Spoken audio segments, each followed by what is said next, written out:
đừng cần những thứ cao xa. Nếu sau này họ sẽ đi vội vàng, anh vẫn chờ em dấu muôn màng. Biết em thương người ấy đã rất nhiều, anh hỏi lòng anh có bao nhiêu. Trái tim em giờ đã quen buồn chiều, xin đừng quên ta đã từng yêu.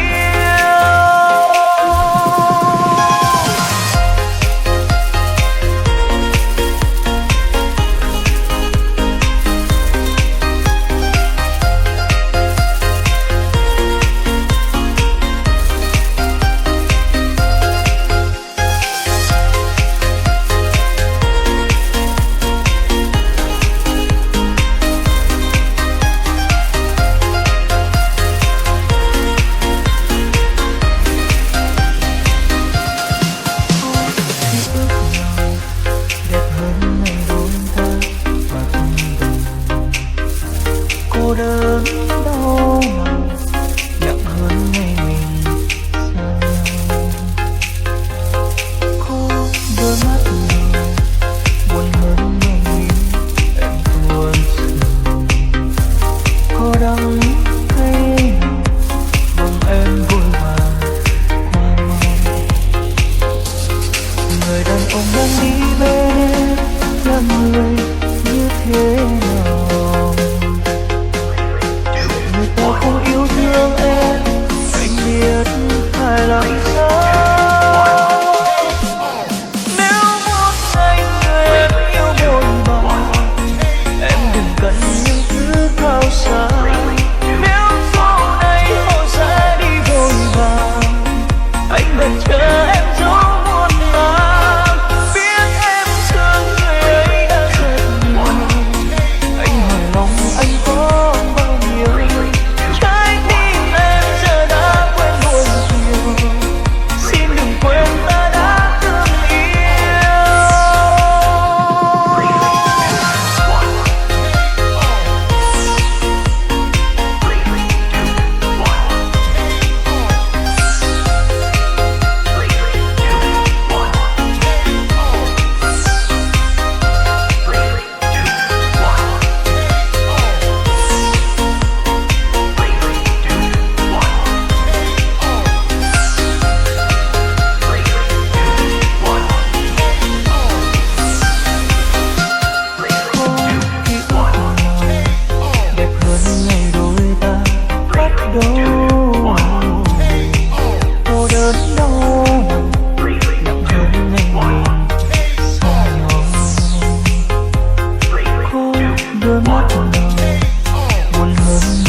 Không yêu thương em, anh biết phải làm sao.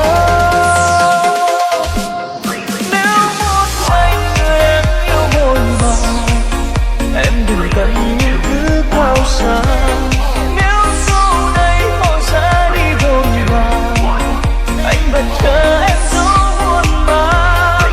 Biết em thương người ấy đã rất nhiều, anh hỏi lòng anh có bao nhiêu.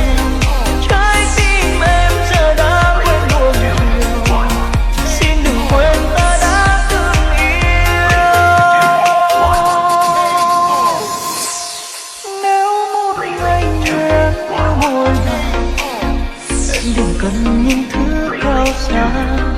Nếu sau này họ xa